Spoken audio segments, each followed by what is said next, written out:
સુરતથી મળી રહ્યા છે મોટા સમાચારો કે જ્યાં દીકરીની દીક્ષા અટકાવવા તેના પિતા મેદાને પડ્યા છે। 7 વર્ષની પોતાની દીકરીને દીક્ષા અપાવવા જો કે માતા અડગ જોવા મળી રહી છે।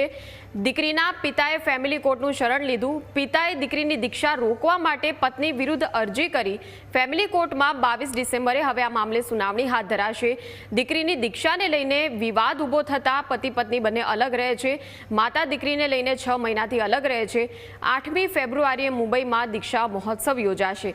મહત્વનું છે કે અગાઉ 7 મહિના પહેલા જ આ પ્રકારનો જે કિસ્સો સુરતથી જ સામે આવ્યો હતો, જેમાં 12 વર્ષીય કિશોરની દીક્ષાને લઈને દંપતી વચ્ચે વિવાદ થતા આ મામલો કોર્ટમાં પહોંચ્યો હતો અને ફરીવાર સુરતથી જ આ પ્રકારનો કિસ્સો સામે આવ્યો છે કે જ્યાં પિતા દીકરીનું બાળપણ બચાવવાનો પ્રયાસ કરી રહ્યા છે અને દીક્ષા અટકાવવાનો પ્રયાસ કરી રહ્યા છે, પરંતુ માતા એ દીકરીને દીક્ષા અપાવવા માટે અડગ છે।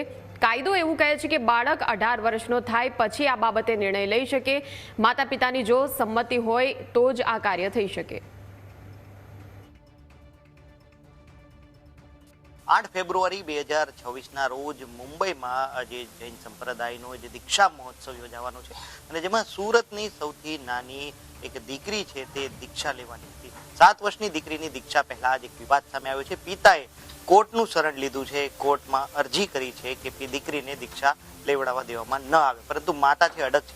એડવોકેટ આપણી સાથે છે। મેડમ, એક અરજી કરી છે કોર્ટમાં 7 વર્ષની દીકરીની દીક્ષાની, શું બાબત? આખો મામલો એવો છે કે દીકરી પહેલા ધોરણમાં અભ્યાસ કરતી હતી। માતાએ તેનો અભ્યાસ છોડાવી અને ગુરુજી ભગવાન પાસે મોકલી દીધેલી હતી અને ત્યારબાદ સતત અવારનવાર ગુરુજી ભગવાન પાસે મોકલવામાં આવતી હતી। જ્યારે માતાએ કીધું કે હું દીક્ષા આપવા માંગુ છું દીકરીને, ત્યારે પિતાએ અસંમતિ બતાવેલી હતી। ત્યારબાદ માતા પિયરમાં ચાલી ગયેલી હતી અને ત્યાંથી ગુરુ ભગવાન પાસે 8/2ની દીક્ષા ગ્રહણ કરશે તેવું મુહૂર્ત પણ માતાએ અને તેના ભાઈએ સ્વીકારી લીધું હતું, જેનાથી પિતા નારાજ થઈ ગયેલા હતા। પિતા નારાજ થઈ અને એમને કોર્ટમાં ગઈકાલે કોર્ટની અંદર ગાર્ડિયન એક્ટ મુજબ અને વચગાળાનો મનાઈ હુકમ તાત્કાલિક સ્ટે લેવા માટે અરજી દાખલ કરી છે અને કોર્ટે આગલી સુનાવણી 22 તારીખે ડિક્લેર કરી છે અને માતાને તાત્કાલિક ધોરણે નોટિસ બજાવવા માટે તજવીજ હાથ ધરી છે। નિયમ એવું કહે છે કે 18 વર્ષ પહેલા દીકરીને દીક્ષા આપવી ના જોઈએ। તેની સંમતિ, દીક્ષા માનો કે જૈન શાસન પ્રમાણે આપે છે તો પણ માતા પિતાની બંનેની સંમતિ સંપૂર્ણ હોવી જોઈએ, ત્યારે તે દીક્ષા ગ્રહણ કરી શકે છે। અને પિતાને તેમની પત્ની દ્વારા અને તેના ભાઈ દ્વારા મુહૂર્તની અંદર પણ હાજર રાખવામાં આવેલા નથી અને ધમકીઓ આપવામાં આવેલી છે, જેની પોલીસ કમિશનરની અંદર ગઈકાલે ફરિયાદ પણ અમે આપી દીધેલી છે।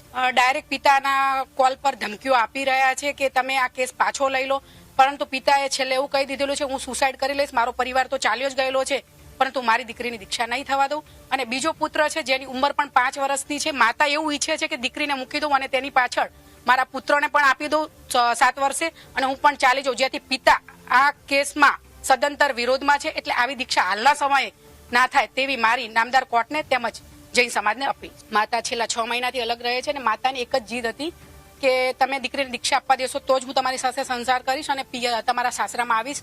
જ્યારે પિતાએ ના પાડી, દીક્ષાના મુહૂર્તની અંદર પણ પિતા ગયેલા નથી। પિતાને પ્રેશરાઇઝ કરી અને સંમતિ માટે ગુરુજી ભગવાન પાસે તે લઈ ગયેલા હતા, પરંતુ ત્યારબાદ પિતા સતત માનસિક ડિપ્રેશનમાં આવી ગયેલા છે, જ્યારે છેલ્લે કંટાળી અને કોર્ટનો સંપર્ક કર્યો છે અને કોર્ટની અંદર રિવિઝન અપીલ દાખલ કરી છે। પોલીસની અંદર આડકતરી રીતે પિતાને ધમકીઓ મળી રહી છે કે તમે આ કેસને ઉછાળશો નહીં, પરંતુ પિતાએ નિર્ણય કરી લીધો છે કે હું હાઈકોર્ટ, સુપ્રીમ કોર્ટ જવું પડશે તો જઈશ, બાકી મારી દીકરીની હાલના સમયે, એટલે દીકરીની પૂરી 7 વર્ષની ઉંમર નથી, 6 વર્ષ ને 9 માસની ઉંમર છે, જેથી ખૂબ સેન્સિટિવ સમયની અંદર દીકરીને બાળપણ મળવું જોઈએ તેવા સમયની અંદર દીક્ષા આપીએ સદંતર વિરોધ છે, જેથી હાલ કોર્ટની રાહે અમે ચાલી રહ્યા છીએ। દીકરી જ્યારે ઘરે હતી ત્યારે તેના પિતાનું એવું કેવું હતું, તે રમતી હતી, ટીવી પણ જોતી હતી, તેને ખાવા પીવાનો પણ શોખ હતો, પરંતુ આ જે બાળપણની જે એને મળવું જોઈએ તેની પર માતા એક તડાપ મારી રહી છે। એટલે હાલ મારી દીકરીને જે બાળપણની અંદર માતા પિતાનો પ્રેમ બાળપણ મળે તેવું તેના પિતા ઈચ્છે છે, જેથી આ દીક્ષાનો તે વિરોધ કરી રહ્યા છે। ચોક્કસથી હતા એડવોકેટ કે તેમને સ્પષ્ટપણે જણાવ્યું કે જે સૌથી નાની જે એક બાળકી દીક્ષા લેવાની છે મુંબઈમાં, તેને લઈને હાલ એક કોર્ટમાં એક જે કેસ દાખલ કરવામાં આવ્યો છે ને સૌથી અગત્યની વાત છે કે માતા દીકરીના બાળપણ પર તરાપ મારે છે। 7 વર્ષની દીકરીને દીક્ષા અપાવ્યા બાદ તેમના દીકરાને પણ દીક્ષા અપાવશે અને ત્યારબાદ પોતે પણ સંયમના માર્ગે જવાનું જે માતા વિચારે છે તેને જ લઈને હવે આજે મહિલાના પતિએ કોર્ટમાં અરજી કરી છે અને દીકરીનું બાળપણ બચાવવા માટે ન્યાયિક પ્રોસિજર હવે કોર્ટમાં ચાલશે। કેમેરા પર્સન કે શિવકાંત સાથે મિત્રુપા ન્યૂઝ કેપિટલ સુરત।